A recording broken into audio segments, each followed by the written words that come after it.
16वां व्रत कथा। पृथ्वी पर भ्रमण की इच्छा से भगवान शिव और पार्वती जी अमरावती नगर में पहुंचे। वन उपवन और सुंदर भवनों को देखकर भगवान शिव को अमरावती नगर बहुत ही अच्छा लगा। उन्होंने कुछ दिन उसी नगर में रहने के लिए कहा। पार्वती जी को भी अमरावती नगर बहुत अच्छा लगा था। उस नगर के राजा ने भगवान शिव का एक विशाल मंदिर बनवा रखा था। शिव व पार्वती उस मंदिर में रहने लगे। एक दिन पार्वती ने भगवान शिव से कहा, हे प्राणनाथ, आज मेरी चौसर खेलने की इच्छा हो रही है। पार्वती जी की इच्छा जानकर शिव जी पार्वती के साथ चौसर खेलने बैठ गए। खेल प्रारंभ होते ही उस मंदिर का पुजारी वहां आ गया। पार्वती ने पुजारी से पूछा, पुजारी जी, चौसर के खेल में हम दोनों में से किसकी विजय होगी? उस समय शिव और पार्वती परिवर्तित रूप में थे। पुजारी ने एक पल कुछ सोचा और झट से बोला, चौसर के खेल में त्रिलोकनाथ की ही विजय होगी। यह कहकर पुजारी पूजा पाठ में लग गया। कुछ देर बाद चौसर में शिव जी की पराजय हुई और पार्वती जी जीत गए। पार्वती जी ने ब्राह्मण पुजारी के मिथ्या वचन से रुष्ट होकर उसे कोढ़ी हो जाने का श्राप दिया। शिव जी और पार्वती जी उस मंदिर से कैलाश पर्वत लौट गए। पार्वती के श्राप से कुछ ही देर में ब्राह्मण पुजारी का सारा शरीर कोढ़ से भर गया। नगर के स्त्री पुरुष उस पुजारी की परछाई से भी दूर रहने लगे।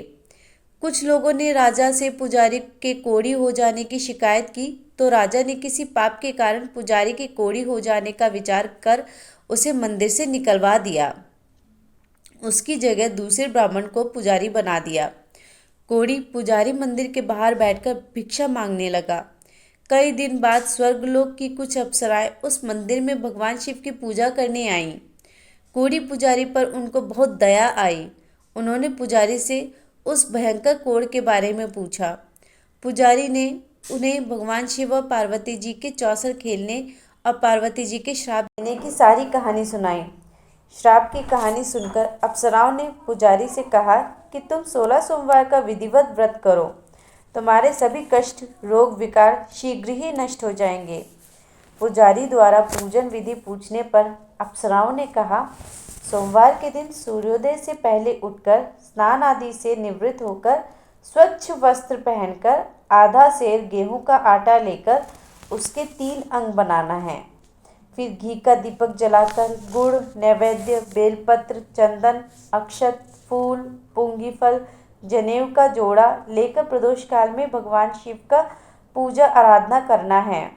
पूजा के बाद 3 अंगों में एक अंग भगवान शिव को अर्पण करके शेष 2 अंगों को भगवान शिव का प्रसाद मानकर वहां उपस्थित स्त्री, पुरुषों और बच्चों को बांट देना है। इस तरह व्रत करते हुए जब 16 सोमवार व्रत बीत जाए तो 17वें सोमवार को एक पाव आटे की बाटी बनाकर उसमें घी और गुड़ मिलाकर फिर भगवान शिव को भोग लगाकर वहां उपस्थित स्त्री, पुरुष और बच्चों को प्रसाद बांट देना है। इस तरह 16 सोमवार व्रत करने और व्रत कथा सुनने से भगवान शिव तुम्हारी कोढ़ को नष्ट करके तुम्हारी सभी मनोकामनाएं पूरी कर देंगे।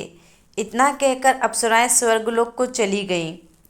पुजारी जी ने कथा के अनुसार विधिव्रत 16 सोमवार का व्रत किया। फलस्वरूप भगवान शिव की अनुकंपा से उनका कोढ़ नष्ट हो गया। राजा ने उन्हें फिर से मंदिर का पुजारी बना दिया। मंदिर में भगवान शिव की पूजा करते हुए ब्राह्मण पुजारी आनंद से जीवन व्यतीत करने लगे। कुछ दिनों बाद पुनः पृथ्वी का भ्रमण करते हुए भगवान शिव और पार्वती जी उस मंदिर में पधारे। स्वस्थ पुजारी को देखकर पार्वती जी ने आश्चर्य से रोग मुक्त होने का कारण पूछा, तो पुजारी ने उन्हें 16 सोमवार व्रत की कथा सुनाई।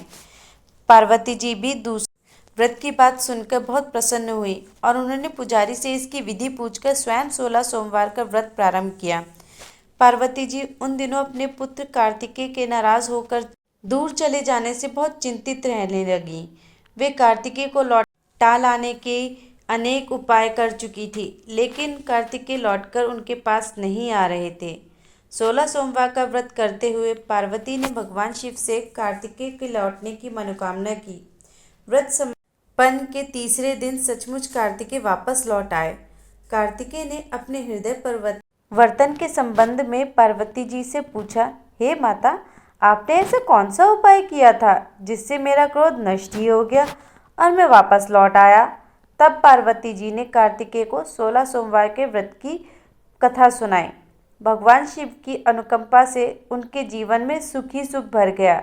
16 सोमवार के व्रत करने और कथा सुनने से मनुष्य के सभी मनोकामनाएं पूरी होती हैं और जीवन में किसी तरीके की कमी नहीं होती। स्त्री पुरुष आनंद पूर्वक जीवन यापन करते हुए मोक्ष को प्राप्त करते हैं।